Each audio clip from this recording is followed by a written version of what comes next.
Assalamualaikum warahmatullahi wabarakatuh.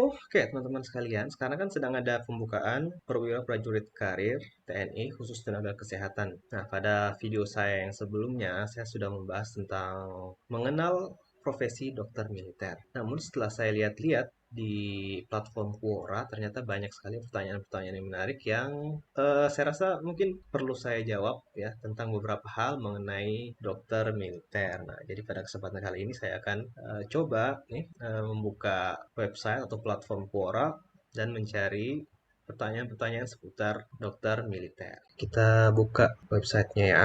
Nah, di sini saya pakai keyword dokter militer dan kita lihat di sini ada beberapa pertanyaan. Kita akan coba jawab satu persatu. Oke, tadinya saya mau langsung jawab pertanyaan-pertanyaan ini di Quora. Cuma karena saya lihat ini pertanyaannya cukup banyak dan kalau menjawab langsung di Quora itu butuh waktu ya karena harus diketik. Jadi ya saya sederhanakan aja, mending kita baca aja di sini. Pertanyaannya kita langsung jawab secara lisan. Jadi biar lebih singkat, oke? Jadi pertanyaan-pertanyaan di sini ada yang sudah pernah saya bahas di video tentang dokter militer, ada juga yang belum. Jadi kalau yang sudah pernah saya bahas tidak akan saya ulangi lagi di sini ya. Kalau ingin tahu silakan nonton video saya yang tentang dokter militer. Baik, kita mulai dengan pertanyaan yang pertama nih. Bagaimana kuliah di Fakultas Kedokteran Militer? Yang ini juga sama ya, bagaimana rasanya kuliah S1 di jurusan Kedokteran Militer, Unhan. Kalau ditanya bagaimana rasanya, saya tidak tahu karena ini baru ya, belum lama didirikannya. Jadi untuk Fakultas Kedokteran Militer Unhan ini itu untuk lulusan SMA. Kemudian diseleksi dengan seleksi yang mirip dengan seleksi TNI ditambah beberapa tes lain. Kemudian nanti setelah diterima akan dididik di Unhan. Jadi setelah lulus akan dilantik menjadi seorang perwira Letnan 2 dan juga sebagai dokter. Jadi pendidikan militer dan pendidikan kedokterannya itu dilaksanakan secara simultan, secara barengan sehingga diharapkan nanti bisa menjadi dokter militer yang benar-benar mumpuni lah, seperti itu. Berikutnya, kompetensi apa yang membedakan dokter militer dengan dokter pada umumnya?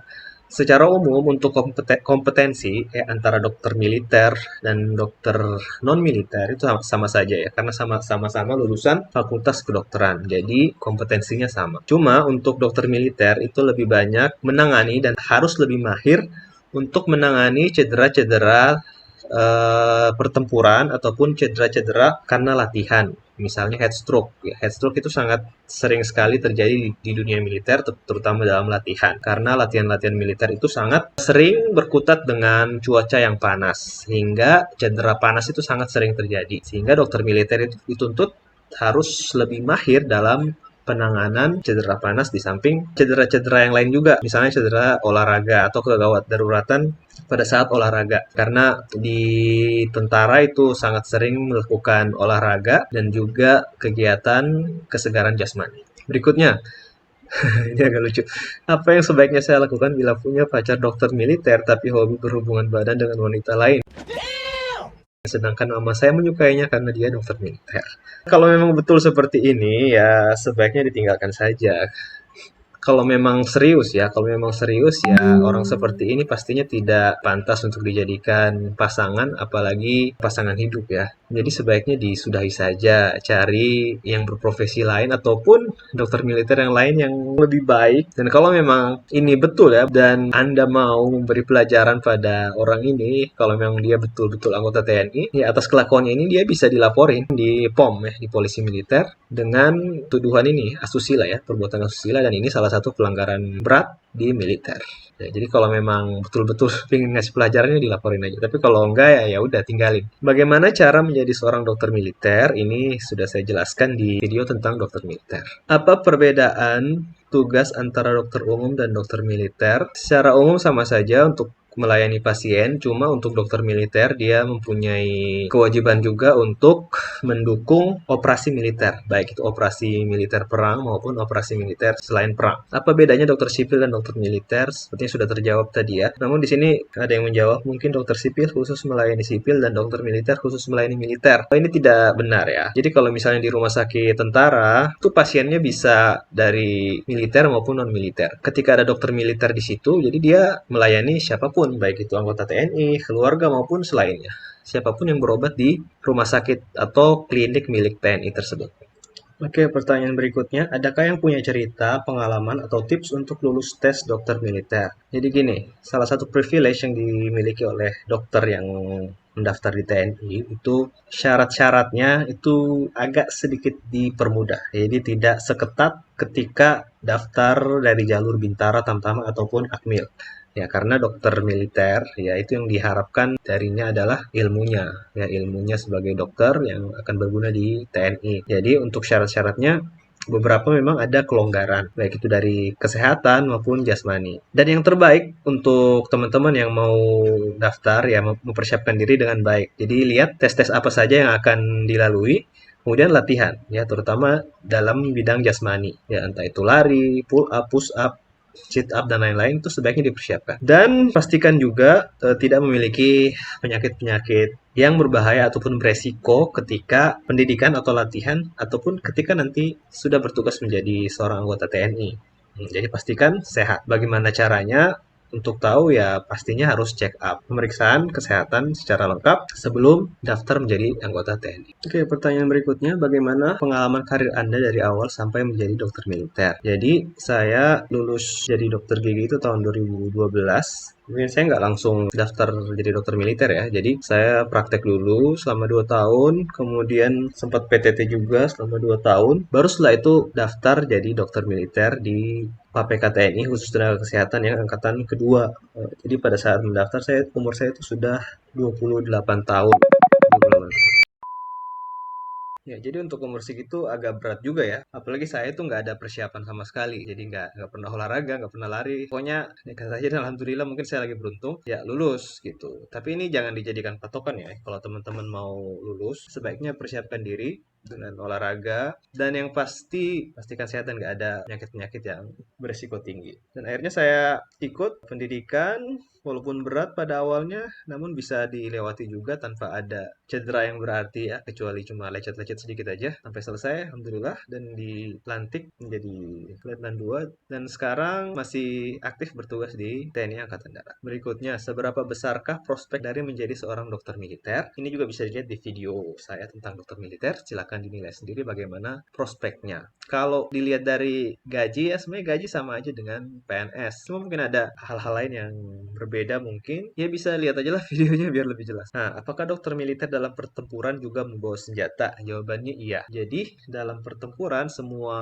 personel TNI itu membawa senjata, tak terkecuali dokter. Mengapa agar diterima menjadi tentara harus dilihat bentuk testisnya? Bukankah ini konyol?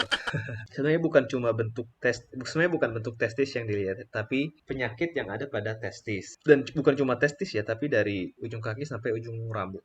Bahkan, mohon maaf, lubang anus pun diperiksa. Jadi bukan sekedar testis ya, itu cuma salah satunya aja. Apakah dokter dan tenaga kesehatan di rumah sakit milik TNI dan Polri berasal dari militer atau masyarakat umum? Dua-duanya bisa. Jadi di rumah sakit TNI itu ada tenaga kesehatan ataupun dokter yang berasal dari militer, kemudian ada yang dari PNS, dan juga ada yang dari selain keduanya. Misalnya honorer atau pegawai harian lepas, itu bisa bekerja di rumah sakit milik TNI, tentu sesuai dengan kebutuhan dan juga sesuai dengan ketersediaan personel yang ada di rumah sakit tersebut. Apakah dokter dan perawat militer TNI harus berlatih menembak dengan menggunakan pistol dan senapan serbu secara reguler dan intensif? Iya, jadi semua anggota TNI itu harus berlatih menembak baik dengan pistol maupun senapan serbu. Apakah pendidikan tentara karir lulusan dokter misalnya juga sama kerasnya dengan akademi militer? Saya nggak tahu ini maksudnya keras kayak gimana ya. Dilihat aja secara kenyataan. Pendidikan untuk PAPK TNI ya, untuk dokter militer ataupun lulusan S1 yang lainnya itu dilaksanakan selama 7 bulan. Sementara untuk akademi militer itu selama 4 tahun. Jadi dari segi waktu saja sudah berbeda ya. Jadi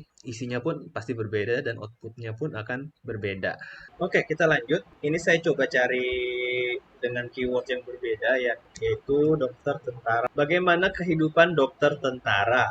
Kehidupannya ya sama aja dengan kehidupan pada umumnya ya, tergantung orangnya. Yang pasti mirip-mirip dengan kehidupan prajurit secara umum, tergantung sih di mana dia bertugas ya. Kalau di pasukan tempur, misalnya di Kopassus, Kostra, ataupun di batalion ya menyesuaikan dengan kehidupan di satuan tersebut gitu. Intinya ya normal-normal aja dan enak-enak aja sih harusnya. Next. Mengapa kamu ingin menjadi dokter tentara walaupun bayarnya tidak seberapa? Tidak seberapa maksudnya ya sebenarnya bayarannya ya lumayan, ya gajinya tuh lumayan, mirip-mirip dengan gaji PNS. Jadi nggak bisa dibilang nggak seberapa juga ya sebenarnya, tapi lumayan gitu. Tapi lebih dari itu, yang namanya jadi seorang militer itu adalah bisa dibilang suatu kebanggaan ya, karena selain jadi dokter dia juga jadi seorang tentara yang notabene kalau di negeri kita TNI itu masih menjadi bisa dibilang apa ya, idola idola rakyat lah ya, karena sangat dekat dengan rakyat tuh. Jadi itu sebuah kebanggaan tersendiri jika menjadi seorang dokter tentara. Berikutnya, apakah dokter tentara juga harus pergi ke medan perang atau hanya menunggu di markas dan mengobati pasukan yang cedera atau sakit? Intinya pada saat ada operasi militer perang, dokter itu akan ikut serta, namun dia tidak berada di depan bersama pasukan-pasukan tempur yang lainnya, namun berada di suatu tempat yang bisa dibilang relatif cukup aman di belakang untuk menunggu pasukan yang cedera atau sakit, menunggu evakuasi pasien untuk diobati. Nah, mengapa polisi, tentara, dan dokter tidak boleh buta warna? Jadi untuk yang tentara ini sudah pernah saya bahas di video tentang penyakit-penyakit calon prajurit ya.